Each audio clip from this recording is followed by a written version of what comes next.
minutes time. Ladies and gentlemen, I love this room 360. I'm going to spin around a bit and just say, please take your seats.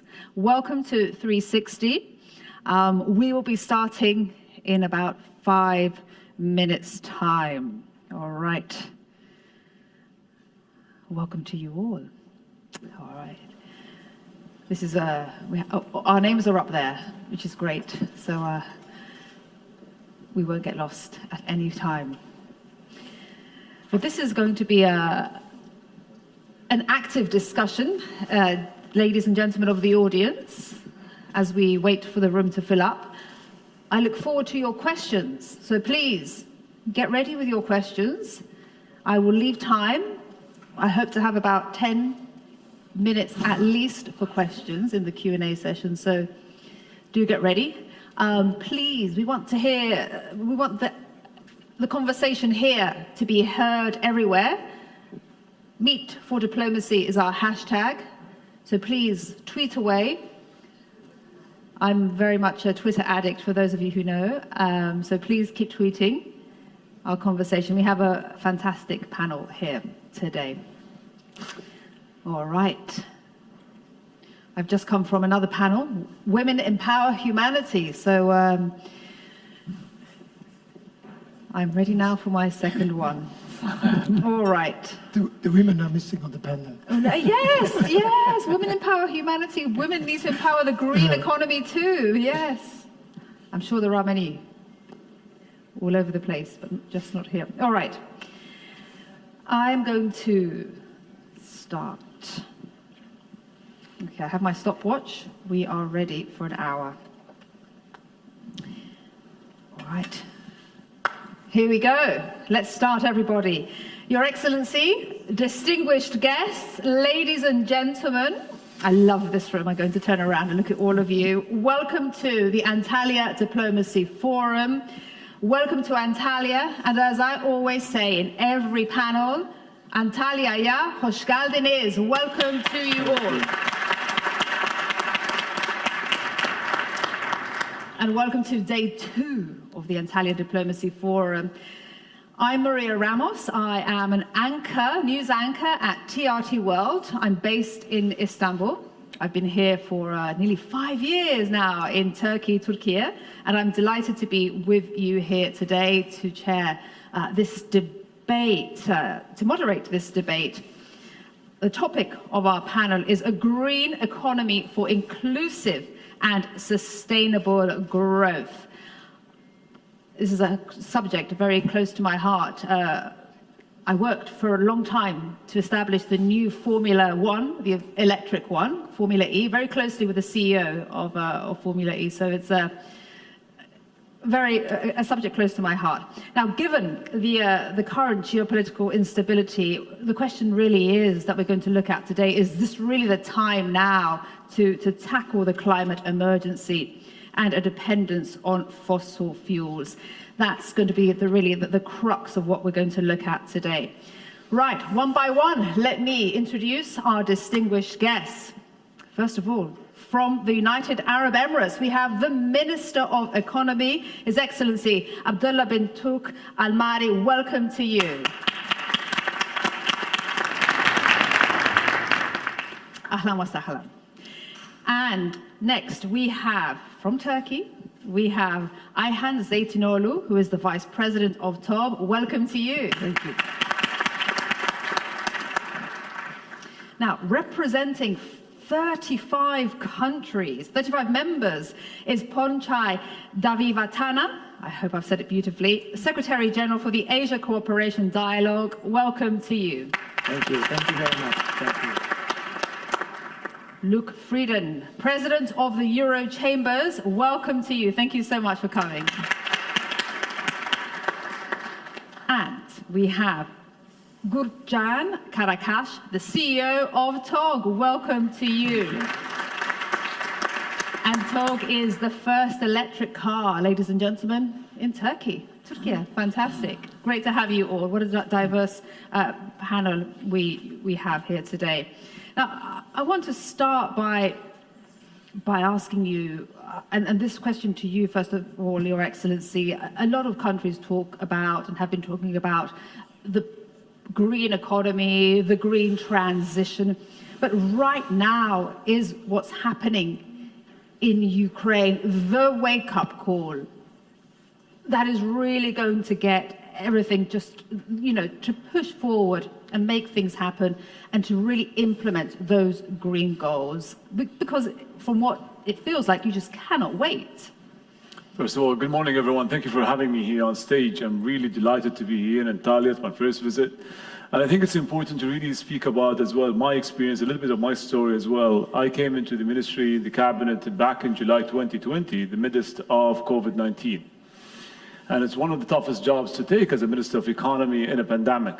And what we learn from pandemics and challenges as human beings, we can always find opportunities out of it. And I think at the moment is with the current crisis and the challenges we're facing, of both challenges of the pandemic coming to an end, and as well the geopolitics as well happening in the region and the tension, I think it's an opportunity for the green technology and the green economy to really push forward a huge ambition aspects of especially green tech creating more jobs out of it. We understand very clearly as well, based on research and studies, that 18.9% of global GDP are going to be wiped out by 2050 if the green economy doesn't really come into action.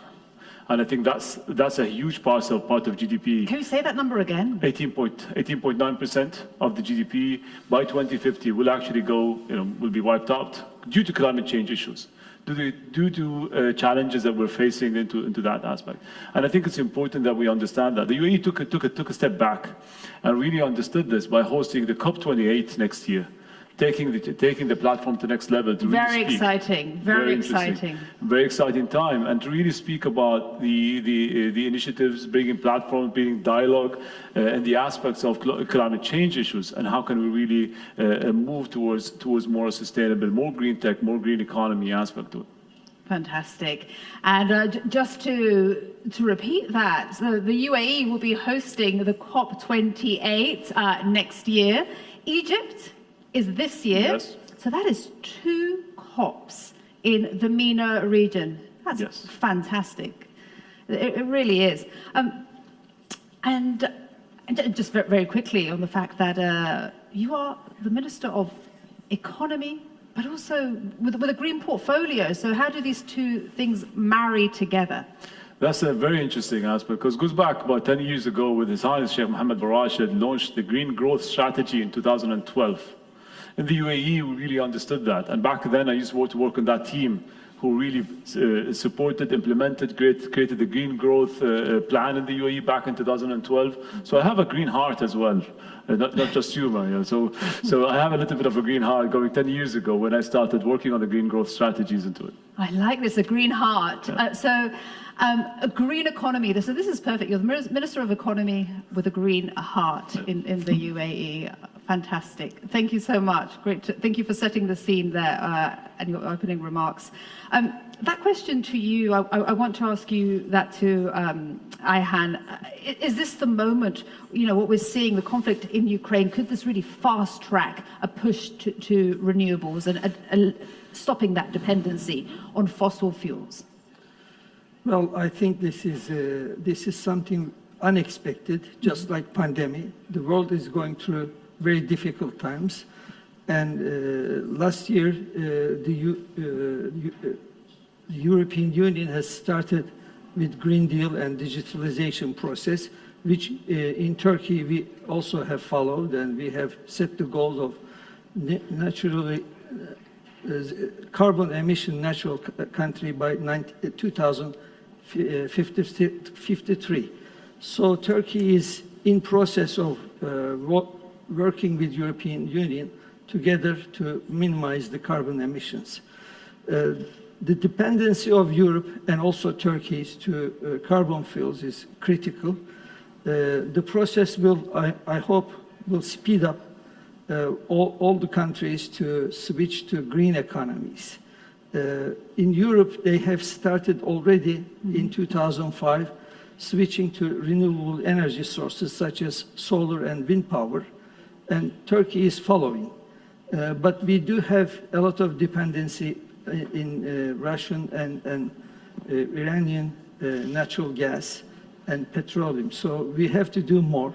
Although energy sources are relatively even in Turkey, we have a lot of renewable energy sourced from water dams and some solar and some windmills. But we have to do more investment. So it is important for rest of the world to act quickly to the demands, changing demands for humanity. So we are looking for government's help on new incentives for industry to do the switching, but also as chambers we are trying to help companies, especially SMEs, to do the necessary changes, including education and training for their personnel. Thank you so much. So Turkey, as you say, still has a dependency on Yes, oil and definitely. gas from other countries. Thank you so much. All right, I want to go to you, Ponchai. Is this the moment you see to really switch and press the accelerator to that transition to a green economy, to renewables, to a lack of dependency on fossil fuels or hydrocarbons? Right. Well, first of all, let me thank the organizer for the invitation to me. Under this topic, green economy, all 35 member states of the ACD, Asia Cooperation Dialogue, are mindful of the way towards a green economy. We have put forward our efforts in the ACD Blueprint 2017 to 2021, and the current one, Blueprint 2021 to 2030, which would be materialized once the working groups under the Blueprint are formed. That is one.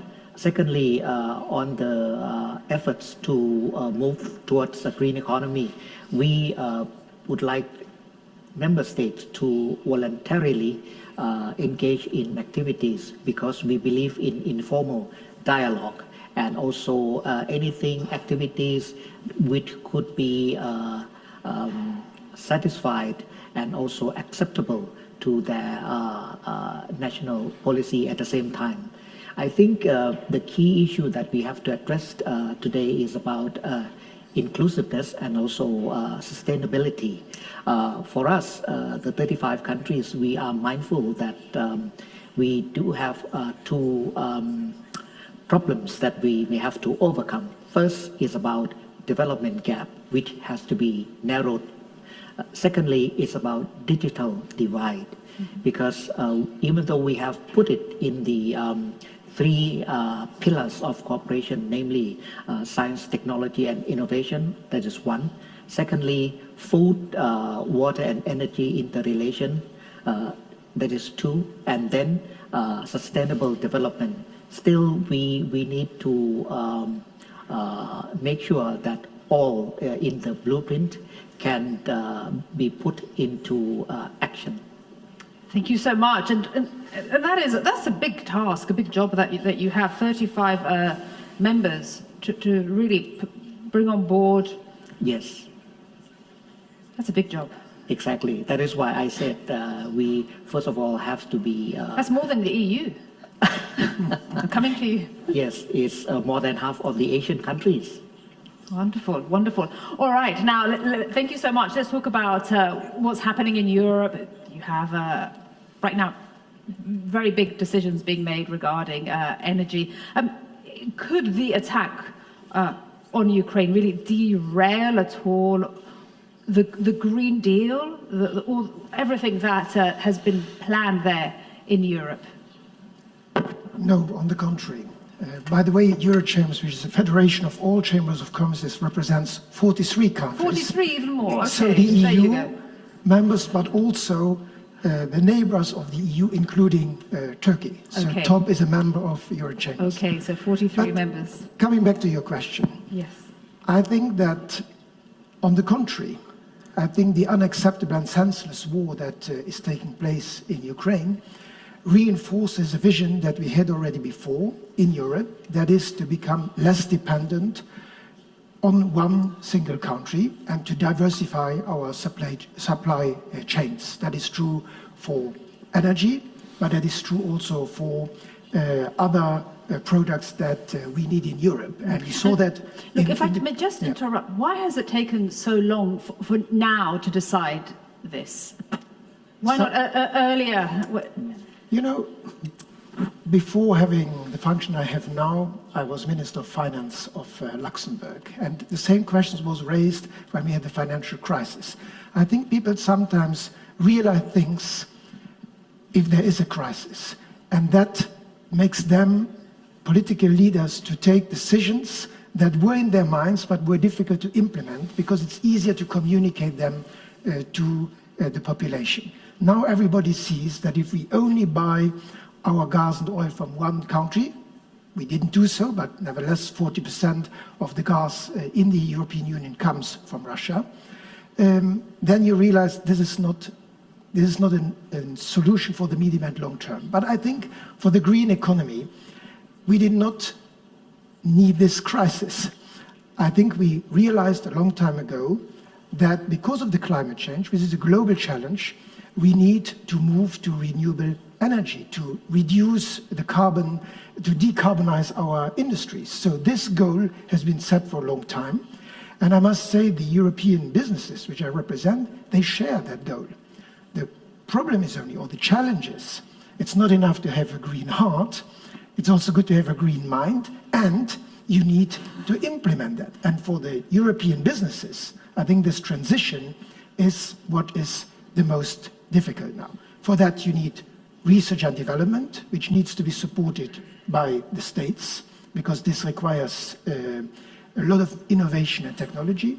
It requires huge investments, and I would say we need a war effort for defense industry because of what we see in Europe, but we also need a war effort for investments in the green technology, because that requires such an enormous amount of money. But if we don't do that now, we will not achieve the sustainable growth that we need. But surely now is the time that there is going to be that war effort for green investment in Europe, when you see what's happening with the dependency on Russia. But it has started before the invasion of Ukraine. But I think this is an additional argument for moving forward faster. Of course, it requires also sufficient funds, because if you, I'm speaking there probably as a former finance minister more, realizing that money is limited, but I think... And the money of consumers right now, that's a subject I want to get on, yes, the energy bills. I think if we do this now, and even if we increase our debt a little bit for these two purposes which I just mentioned, in the end we will be more prosperous, because growth, I challenge even the sentence you have there. It's not a green economy for growth. We need growth, because that increases the prosperity of the people and the profits of the companies, and the two go together. We can achieve that in different ways, but I think if we use it in the right way and we try to have a global effort, and that is for me a very important point. We can't do it alone in Europe, we can't do it in a member state. The challenge is global, because the climate change issue is global. So we need to find a level playing field, discuss it with our friends and neighbors, and that's why I think this panel illustrates that. We will not achieve this in one continent or in one country. It requires investments, it requires research and development, and it requires skills, because not everybody will be able to participate in this green economy. We need to reskill the workers. A lot of people will lose their jobs, but there are new jobs that are being created. And finally, I think we must make sure that the poverty gap is not increased, both within our countries and in the world. So that's also a very big global challenge for the green economy. So you would like to see a wartime effort with regards to a green economy? I think it's absolutely necessary. What title would you like to see here, Luc? My point is that the green economy does not automatically lead to inclusiveness. To achieve inclusiveness, we need to think more globally, we think for us more pan-European, including Turkey. I'm not saying that only because I'm hosted in Antalya, but I think these issues really don't stop at the border of the European Union. And the same goes, by the way, for security architecture. Let us look at the medium and long term. And in the medium and long term, the world, humanity needs to do this together. And so we should work on this inclusiveness, which we always again forget if there is no crisis. Thank you so much. Thank you. To you now, Gurcan, is this the moment in history, in time, that people start taking electric cars, renewables, even more seriously, the battery technology, everything that you're working on a daily basis? Absolutely. First of all, let me thank you all to have me here, and I love this setup. So we have the green heart, the green mind, and here's the green company.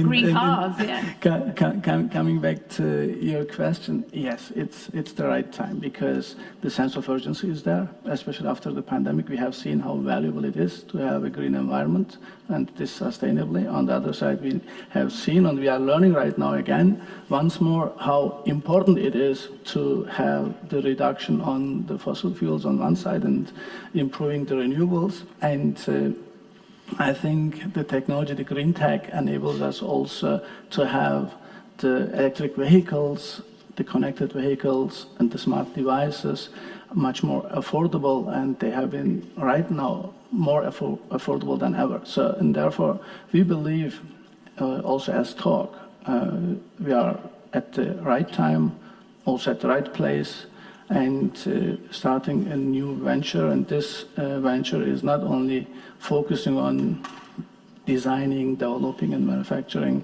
an electric vehicle. It's more than an electric vehicle. It is the entire ecosystem. We are right now designing, planning the mobility ecosystem. This in turn pays into sustainability, pays into in all the dimensions of ESG, because just imagine if we are much more efficient in our route planning, much more efficient in our driving and driving comfort, the less we use energy. So we are calculating around 20% less energy usage through smart devices. This is a wonderful subject. I want to get onto this a bit more, but just on this question of urgency, you know, we've heard the UN Secretary General speak, and so many IPCC reports and so many reports on climate change and the need to go faster to renewables. With panic, the world can't wait. Really, you think it's right now that, given what we're seeing geopolitically in Ukraine, that this will push and go beyond words? Maybe it's a catalyzer. We see the following. The global megatrends from the technology side, from our social behavior, where we are getting more used to smart devices and smart gadgets, and on the other side, increasing environmental consciousness through the pandemic as well. So we have two catalyzers, is the pandemic ones and the geopolitical situation right now, which has an impact on fossil fuels. And on the other side, also the regulatory bodies all over the world are seeing what is coming. And with all those acceleration potentials, it is now really the time, maybe even the last decades of introducing into this new technology and also into this green company approaches, because it's also an entrepreneurial subject. At the end, all the companies are willing to do one day some profit, and this also in a sustainable manner, and while doing this, also keep everything in a balance. Now it's the opportunity because the technology is ready, the people are ready using these services and technologies, and the regulatory bodies as well. And in the past, this was not always the case, not at the same time. Good. May I just yes, say, this is an important point. We are not only doing this to become less dependent. There is now a new demand, and therefore also new business opportunities. The people, the investors, the consumers, they want also a green economy. They want electric cars. They want a sustainable economy, at least from the European perspective. I can't speak for all the other continents, but so that is also something new that didn't exist years ago. So it's also easier to do it now because there is a demand for this more sustainable way of consuming and of investing. Thank you so much. And just very quickly before I move on, a question to you. Does a transition to renewables give a country, give the bloc energy security that makes it not dependent on another country for oil and gas? Is it enough just to have renewables? No, I think their inclusivity for me means doing it with our partners in the world. I think the European Union in itself... But still having hydrocarbons, still... I think we need on this challenge, the climate challenge and the energy challenge, we need to cooperate cross-border and cross-continents. And we need to work with countries that are... So I think this aspect of cooperation is key. You know, we have sometimes the technologies, others have the sun, some countries have the right skills. So we need to cooperate, to exchange, to share experiences, and thereby together create this renewable energies across the borders and not just within a bloc. We should, even if Europe is speaking of strategic autonomy in many areas, this should never mean that we are protectionist or closed. And in energy questions, I think we need other partners in the world, and we need to discuss this with them, including how we tax it when it comes to industries that have more difficulties in reaching the carbon goals. All right, look, thank you. Decarbonization. Thank you. Taxing is another big area to discuss. I want to go to you, Your Excellency. Now, we talked about how exciting it is to be hosting next year the COP28. Just how ambitious are you planning to be? Before going to that, I just want to look at maybe changing the title to from a brown economy to a green economy through inclusivity or interdependency for sustainable growth. I agree with that. I agree. Again, from a brown economy? From a brown economy to a green economy through inclusivity or interdependency using through sustainable growth. Something that will really move away from the current brown economy we are to a more greener one. And I think from a green heart to green mind to green companies to green panel and green lady. And I think that's the most important inclusive discussions of our panel today. Now, going back to the COP28 and how excited we are to do that, I think where we are today hosting COP28 didn't come out of the blue. I think it's the decade of works that the UAE has been working on, the renewable energy that are coming in. We really understand the huge climate change. We have a Ministry for Climate Change and Environment. Her Excellency Mariam El-Meheri, she's channeling that. So there's a lot of mitigation and adaptation to climate change in the UAE. We've been advocates for all these years to it, and I think it's important to host this kind of dialogue as well in the Gulf area to really speak about in the middle of the major oil producers, or to really talk about plans and actions. We have set in the UAE to be net zero carbon by 2050. Action needs to start today, and these plans will mature very soon. It will mature that we can inclusive everybody and get a dialogue to move away from the brown to the green. And this is something which is vital. Because what we mean by that, we mean there's a lot of jobs going to be created. Like said by Luke, there's going to be jobs lost, but there's jobs gains. There's going to be opportunities of investments. There are going to be opportunities of better lifestyle, quality of life. What does it bring at the end of the day? A green economy will bring a more quality of life to the people. The youth understands this. The youth is pushing, and really the consumers on that kind of level of thinking, and state can really push towards more greener technology and more. Is the youth really pushing, in the MENA region? Of course. The youth today, they're on their iPhones and their iPads. They have all the technology they have today. They are more and more ahead of us in areas of understanding what's happening, understanding even the discussions. If you go sit with a youth panel, you're gonna be, shocked with the amount of knowledge and information they have. And they're pushing towards that kind of consumer purchase. That consumer segments of purchasing technology will really push forward greener technology better in the future. Now, a question that is there that I always ask when I see all these wonderful conferences of COP, and we see these huge pledges, big numbers that I can't even fathom. And anyway, I just think, how do we hold these countries accountable? And I just want to quote from the executive director of UNEP, who after the Glasgow COP26 said, you know, he flagged that the net zero pledges that were made are vague, untransparent, and hard to hold to account. So I'm putting you on the hot spot, Dear Excellency, but as a host next year, how do you make sure that what countries say, the rhetoric, the big pledges that get all the media coverage that even I broadcast and say, how do you make sure that if they said, I'm going to do this, that you will actually make sure that they have done it? Because it just feels so opaque.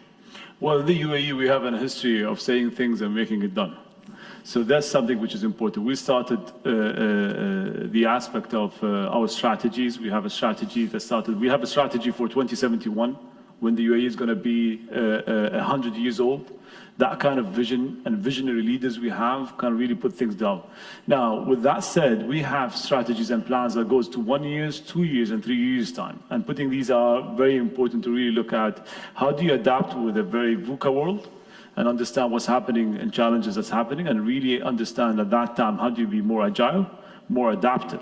Now, putting plans for 10 years and sticking to them is very difficult, because in the end of the day, things happen in the world. A pandemic could happen again, and things might reset. But it's important to keep a vision where you're going and heading, and keep driving that green car into the future. And that's something which is very vital. Amending, changing, updating technology, updating talent, bringing mind, bringing more investments into it. That's what will really keep us on track to things. Because in the end of the day, we know exactly where we're going with this, and we know exactly where we're going to be in the next 30 or 40 years. But how do you police them? This is my biggest concern. I'll take my country, UK, I'm going to do this by this year. Who's monitoring that promise, that big pledge?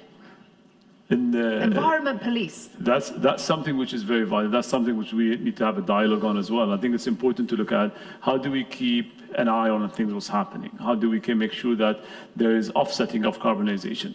How do we create technologies of such to reduce it? How do we come together and really talk and speak? And I think something which is important. I would love to see a panel with brown economy and green economy on it. I'd love to see discussion rather than we sit separately. We actually sit together and say, let's talk. All right, here's where we're going, here's how we're going to do. And I think that's the most important aspect of moving forward, the dialogue, the conversation, of talking about the future, putting these kind of aspirations at the time of need, at the time of now. I think it's vital and important to push these. There's one thing I want to add, I think, which is very important as well, going back. In COVID-19 pandemic, the whole world economy just went into decline and depression. And I think it's important to see that most ministers of economy, when I sit down with and I have the discussions and the chats, we all talk about recovery. What's our recovery plan going to be? What's going to be the new economies of the future?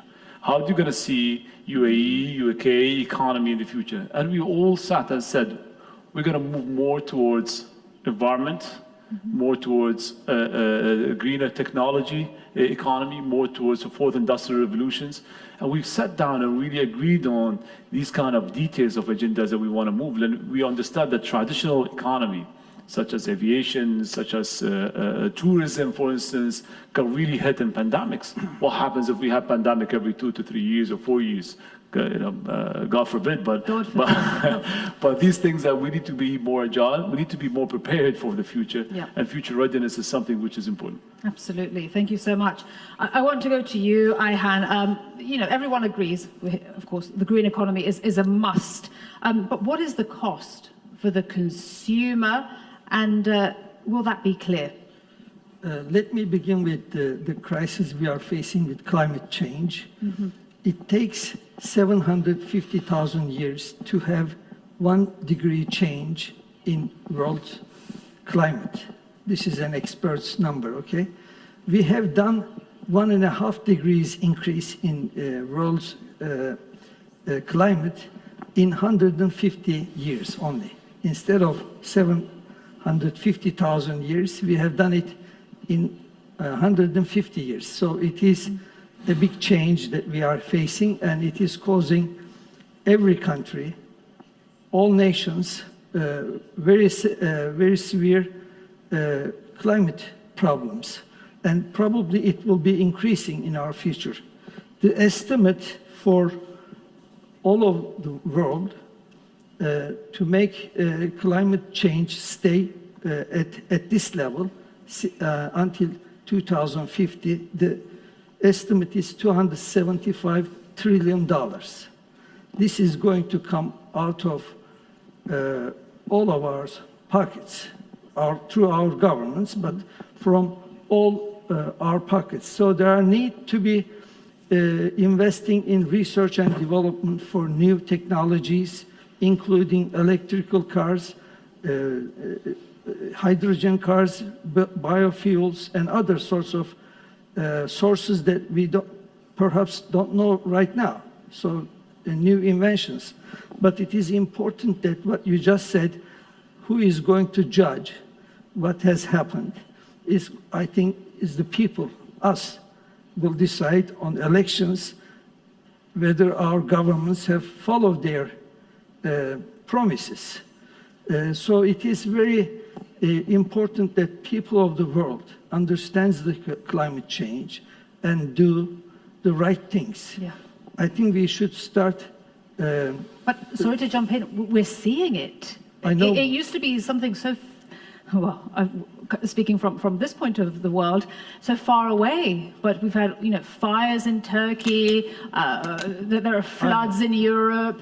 It's not something that is remote anymore. It's there on your doorstep. But I think we have to organizations such as our organization, Chamber of Organizations in Turkey, should educate the SMEs. But the governments should educate people. We should try to consume less, do things a little bit with less energy required processes. This is not something I am an expert, but No. The load is not just on governments, but also the people of the world has to. I agree. And when I hear these terms, net zero, the carbon economy, sometimes you have to look at the definition. What does it really mean? What does it really mean? Well, let me tell you, the zero carbon emission means, let's take Turkey example, since I'm the host here. In Turkey, the environmental conditions of Turkey can generate, I think, up to 90,000 or 90 million units of oxygen, or decarbonize the environment itself. So our promise is in 2053, we will emit just that amount of carbon to the world. So we will emit some carbon, but it's not going to be more than what we have been creating through the seas and through the woods, trees, and By etc. 2053. Yes. And this is my point. It's 2022. Who's going to monitor that? I won't be alive. Oh, people will do so. Just Minister has mentioned that Yeah. youth is really aware of the problems. And I like what you say, education and really Yes. understanding.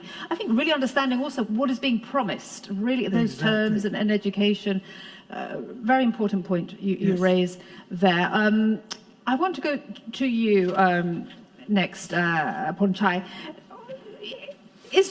Are China and India in your member states? Yes, They're they there. are. Fantastic. That helps me with my question.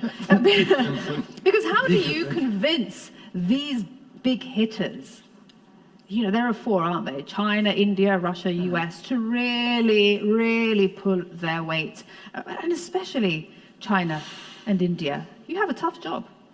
Of course, of course. Well, first Especially of all, those promises or lack of promises that they make at, big COPs. right.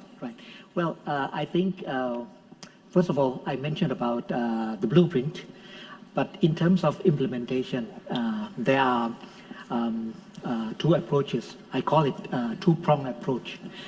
First is about plan of action, which would be made possible once working groups under the blueprint are established so that they can come up with appropriate plan of action. That is one.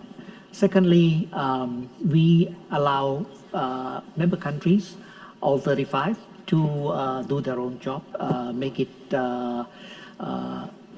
satisfied to their national policies and needs at the same time, so that they don't want to feel under stress too much. Because, as I said earlier, we have a problem with development gap.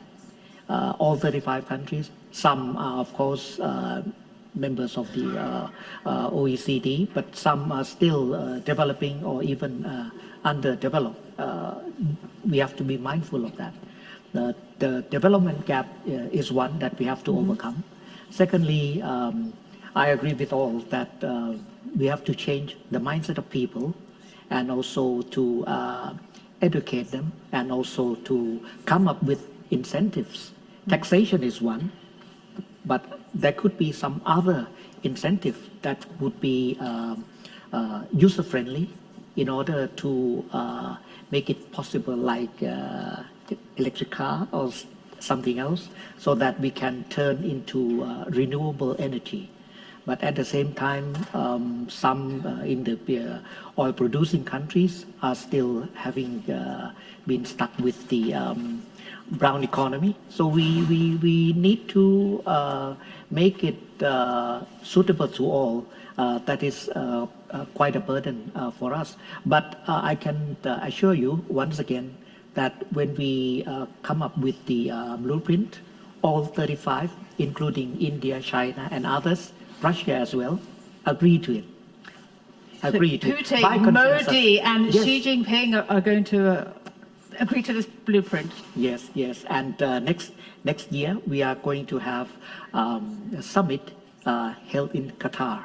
So we will see what's going to happen in real terms. Fantastic. Good luck. Good luck. Thank you so much. Thank you. Thank you. Look, I want to go to you and speak about energy prices and how much a green economy will actually cost. And will it be affordable to consumers? First of all, and it's a transition to answering that question, I think the global effort is key, because none of these aspects, including the pricing and the tax aspect, can be done only within one block. We are in a global economy, and we will not change that. We will, even with renewable energy, bring ourselves into some new dependencies. Not all of our countries have necessary wind or sun or the rare earths that we need to import from somewhere. So diversifying the supply chains is one element of having impact on the price as well, because the dependency increases the price, especially if something goes wrong in the country that is delivering the source that you need for producing. Secondly, this technology costs a lot of money. So even you said the technology is there, it's there maybe for electric cars, it's not there yet, not in all the countries, and not for all the things are not immediately there. If I look at all the numerous trucks coming from the ports in Belgium and the Netherlands going to the south of Europe, they are not yet electric trucks. So I think technology, just to give such an example, which in terms of educating people, technology costs money and takes time. And that has an impact on the price. And there the inclusiveness is a very important aspect, not only including all the countries, which is one aspect, but also within our countries, making sure that we put social policies in place that allow also those with lower incomes to be part of the green economy. Renovating houses, which again creates huge opportunities for businesses. Not everybody can buy the new windows and the new heating systems and so on.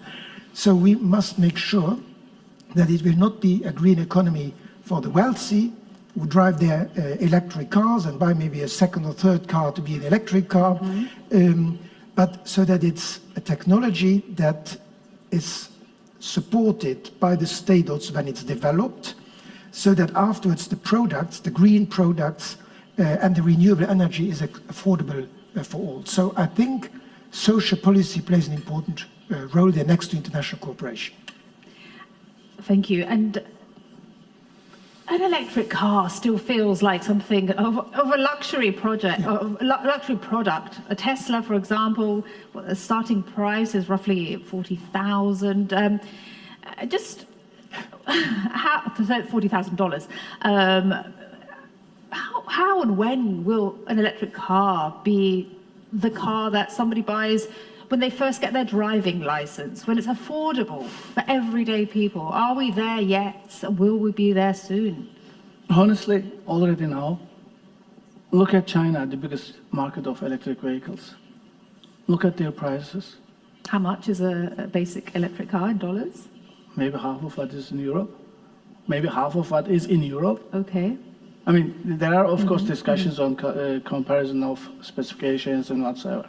But what I'm trying to say is, and this is the answer to the dilemma you are mentioning, look, the inclusiveness is, from our perspective, for entrepreneurs, economy of scale.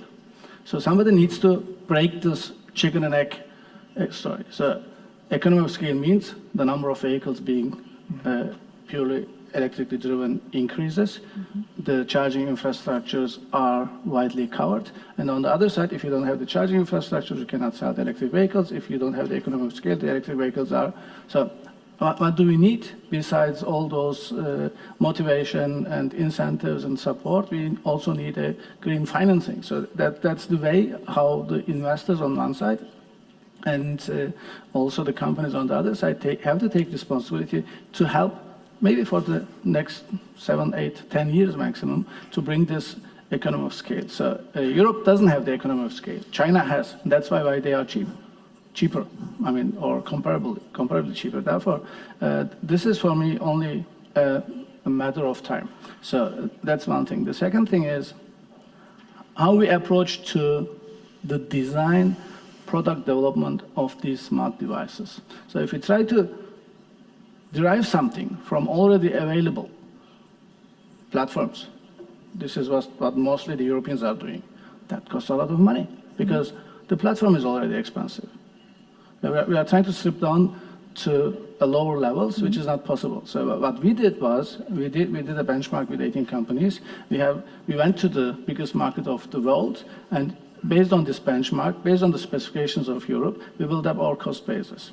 And we believe, we are very precise on our cost targeting, target costing. We believe we will be much more competitive compared to someone designing the vehicles coming from already existing platforms. As made in Turkey electric So this is possible. car. This is what I'm trying to say. There's one point I would like to mention as well, because that statement of His Excellency with the VUCA world and being the country states being ready for this. This is the very same for the companies. Look, we are all running on one side against time, and on the other side, it is volatile, it is uncertain, it's complex, it's ambiguous, and the technology is changing every second, third year. So the organizations need to be prepared to that as well. This is a responsibility topic, this is an ownership topic, and this is getting prepared with the experts. Getting the right people onto the board and letting them do.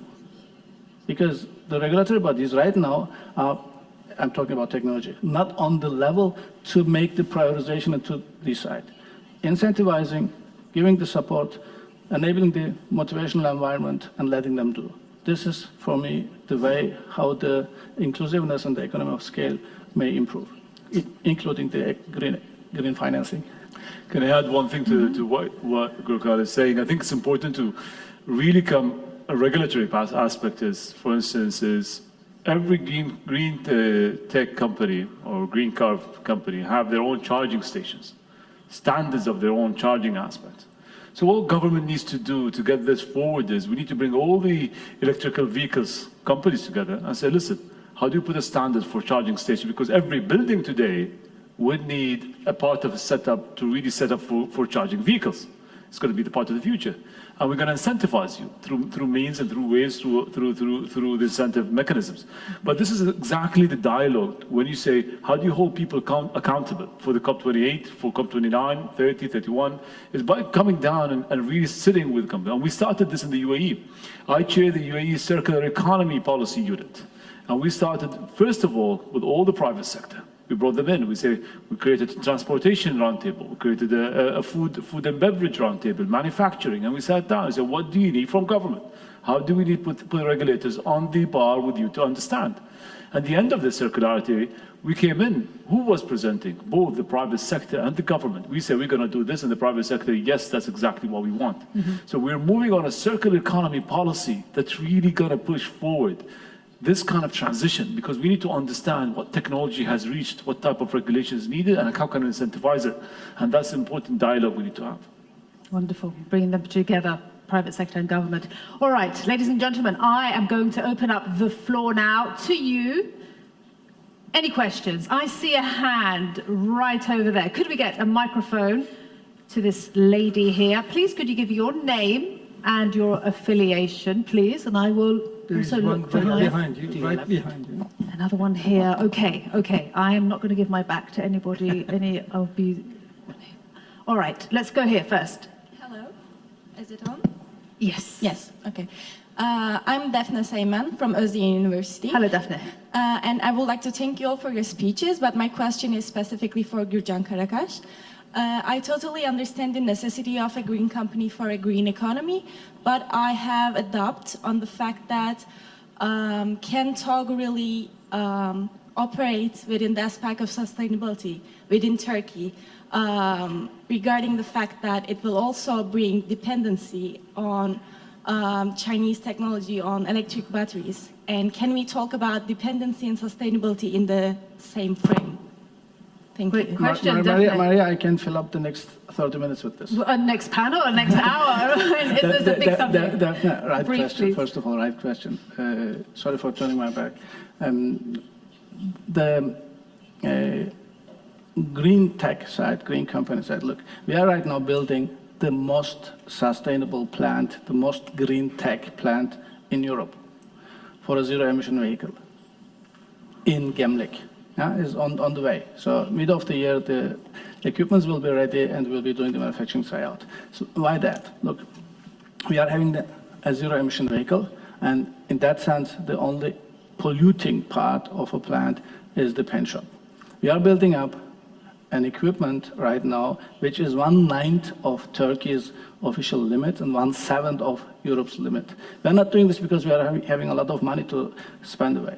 We are doing this because this is necessary for all of us, first. Second,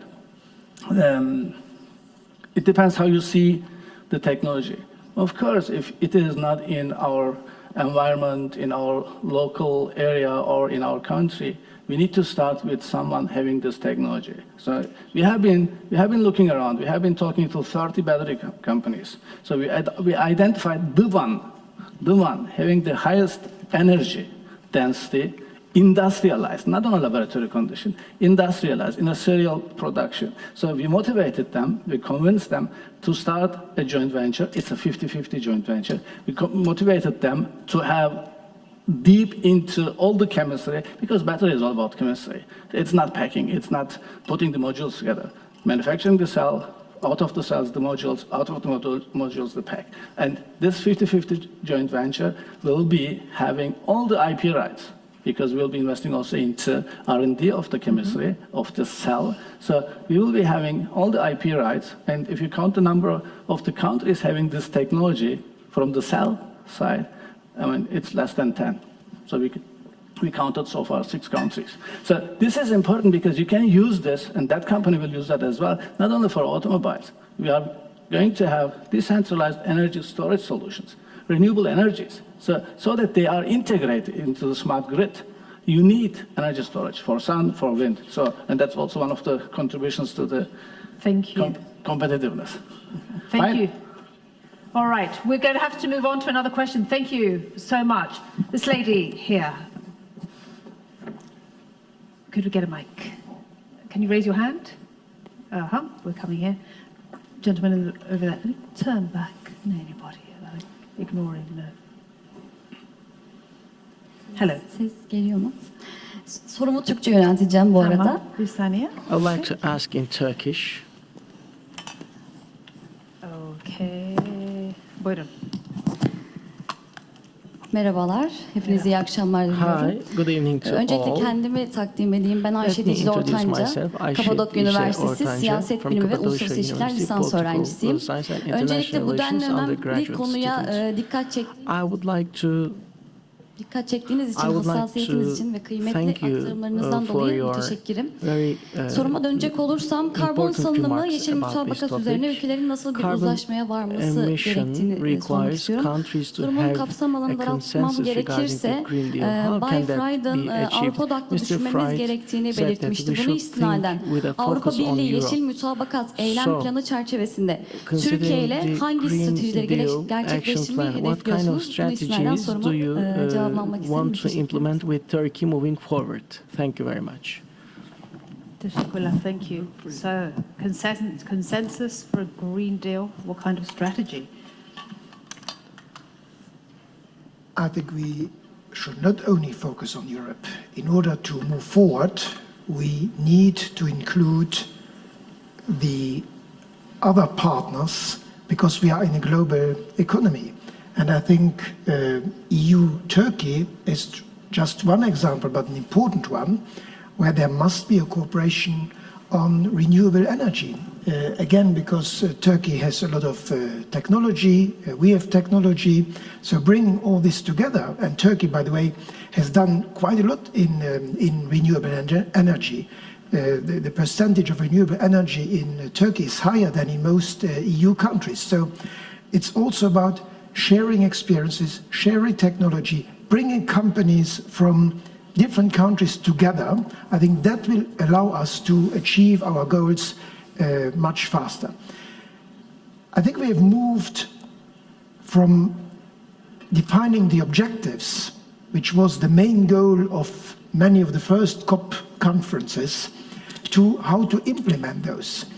And I think therefore the next 10 years are key in this. And to achieve this, I believe in cross-border cooperation, and I think chambers of commerce represent companies, can help there in bringing companies together, in bringing chambers together, and I think it should also be an element.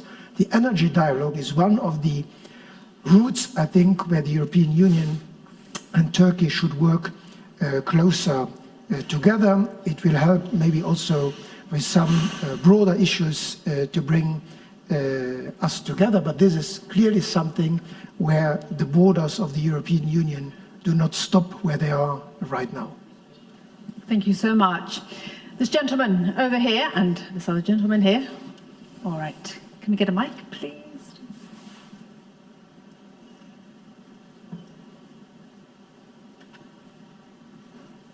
Herkese merhaba. Benim de sorum Türkçe olacak. I will also İklim ask in sorunuyla Turkish ilgilidir. about the climate change. Birleşmiş Milletler Teşkilatı'nın raporuna The göre United Nations report iklim sorunundan shows dolayı that ölenlerin sayı the yılda number koronavirüsten of dolayı people dying ölenlerden from daha fazla. climate change Ve bu supersedes the iklim number of sorununu deaths from ortaya the çıkan çıkartan coronavirus. ülkelerin başında And Çin when geliyor. you look at the Dünyanın climate change related kirletmesinde, issues, you see that dünya China kirlenmesinde is ahead, %30 Çin'in accounting for etkisi vardı. 30% of the global %15 pollution, Amerika kirletiyor, 15% %7 the Rusya. US is responsible, Şimdi 7% üç ülke dünyanın yarıdan fazla o kirlenmesine neden oluyor. Kısacası dünyanın birkaç ülke kirletiyor ve geri kalan 190 ülkeden bunu temizlemesini istiyorlar. Acaba bu iklim sorunu yönetimi konusunda dünyada çifte standart diye bir şey var mı yok mu? İkinci sorunumda geçen yıllarda bazı ülkelerde bazı terör grupları tarafından maalesef ormanların yandırılmasına şahit olduk. Acaba bu doğanı terör etme sorunu iklim yeşilliğe gelecekte önemli bir sorun haline dönüşür mü? Dönüşürse bu doğanı terör etmeye engellemek için neler yapmalıyız? Ya daha doğrusu neler yapmalıdırlar? Ben Ramazan Kerimzade, gazetecilik öğrencisiyim. I'm Ramazan Kerimzade. I'm a journalism student. All right, thank you so much. Who would like to take I think there's like 3 questions in that. Was it clear for everybody? So the deaths from climate change are higher than those of COVID, and he's asking if there are double standards. I'm also talking about terrorist organizations setting fire to many parts of the environment. You're Shall looking I- at me. shall I Yes, try? please, Aydan. Well, I think this is, of course, a good question on the part of creating the environmental problems. But as our topic, inclusive and sustainable growth needs to be taken seriously by all of us. We know in the past, maybe America was the biggest polluter. Then China became the first one, and some other countries like Russia and other countries. But the world the past has already been done, so we cannot do anything on that. But when we say inclusive, I was going to tell in my earlier speech that the richer countries should, of course, try to spend more or use their resources more than less fortunate countries. So this is an aspect that we would expect from rich countries to do so. The second part of the question about terrorist activities, of course, we all blame such activities. The change in climate is going to affect everyone, not just rich or poor or all of us. So anything that is going to cause problems for humanity is a problem for all of us. So we should all take care of the world altogether. This is my idea. Okay. Yes, Maybe, please. yes, just 1 minute. Well, first of all, I cannot speak for China, or I have no intention to defend any country. But to be fair to all, if we talk about double standards or not, we have to go back to probably the original of the way to tackle this issue, which is, of course, UNFCCC, and how we categorize countries into different level. That is one. Secondly, I believe that the ACD, for one, is a supporting forum to achieve a green economy and also to tackle climate change. I think we should have our fingers crossed. And you asked me about Thailand, for example. We come up with some national policy to address this issue also. They came up with the bio-green, bio-circular green economy model. They call it BCG model. That is what I said to you, that even though we may have our blueprint in place, but we allow members to come up with their own plan of action in order to satisfy their needs and capability at the same time. So this is my. But binding or non-binding? This is Yes. always non-binding. Not binding. Not binding. The same as UNFCCC, which is the framework. I want to see binding. This is. That's why we need the Paris Agreement and probably some others. Yeah, absolutely. We have a question, the last one we're going to take from the floor. If you could keep it very brief, please.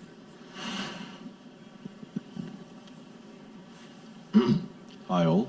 Hello. When I think of the words economy and sustainability and green, Your name, please, and affiliation. Oğuz Who are you? Şamlı, Boğaziçi University. Wonderful. Yeah, when I think of green economy and sustainability, I also think of animal agriculture and animal industry. And in the economy side, I think of countries like Brazil, which causes an immense destruction of rainforests due to animal agriculture industry, and countries like United Kingdom and European Union countries, which heavily subsidize the dairy industries, meat industries, etc. And some other countries, like, for example, in Germany, the Greens Party now wants to, increase the tax for meat and dairy and all the animal agriculture stuff. Is there a vision, especially in Europe right now, Mr. Frieden, for reducing the impact of meat, dairy, and other animal agriculture industry products? Thank you. Thank you for the question.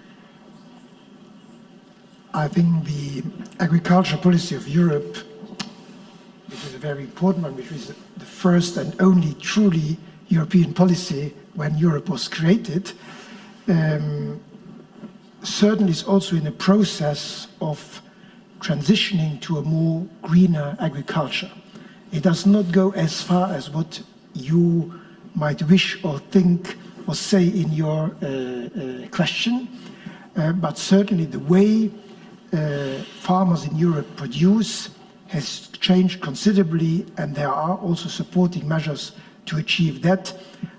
Again, it does not go as far as what you say there, because it's always also a balance between it's not only between brown and green, it's also between the jobs of many people who have produced in a certain way and to bring them to another way of producing, but also about consumers, because consumers buy products and the farmers produce locally for the consumers. So it's a transition, it's a thinking process, and I think also the meat consumption has decreased in Europe. So that's part of the more general education aspect that we talked about, but it's not a clear policy to switch that from one day to another. Thank you. Now we are about to end, but before we do, I just want to, one sentence about what gives you hope, all of you, to see a green economy for an inclusive and sustainable growth. Your Excellency. I think coming here and meeting in this forum where diplomacy brings us together, and I think it's important to see that there is a lot of dialogue, a lot of conversations that happens that's really bring us together to bring up more ideas, ideas more alike. I told you about the youth, by the way, and they're all questions from the youth. Fantastic. And they're gonna grill you. An applause for the youth, that is younger people that are here, and their questions. Thank you.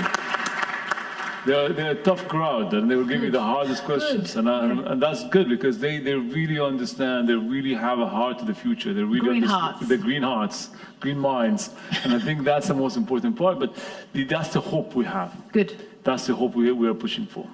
That was 4 sentences, I think. But sorry. But thank you very much.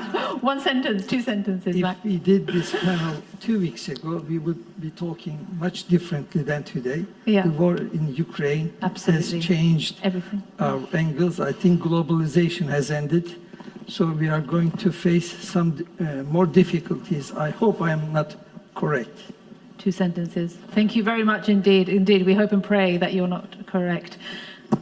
Yes, thank you. Well, a green economy should be part of recoding diplomacy. Beautifully put. That is wonderful. Thank you so much. Your hopes.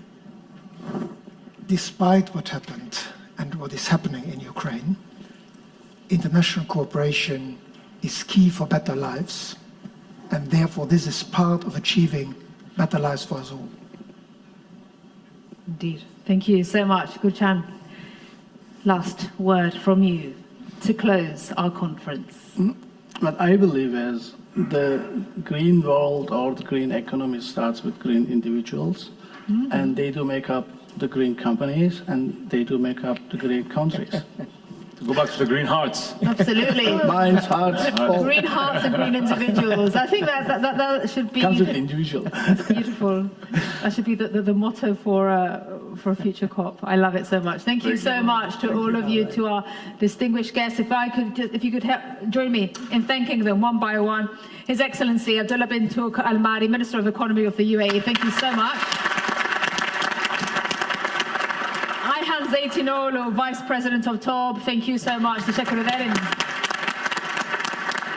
Ponchai Davivatana, Secretary General of Asia Cooperation Dialogue with 35 members, thank you so much. Luke Frieden, President of Eurochambers with 43 members, even more, thank you so much. And Gulcan Karakaş, CEO of TOG, the first electric car made in Turkey, thank you so much. Teşekkür ederim, thank you. Thank you so much, our audience here today, for your green hearts and yes, this green spirit and the green youth that we have here today. Thank you. See you at COP28. We'll be there. Good luck. Thank you. Bye bye.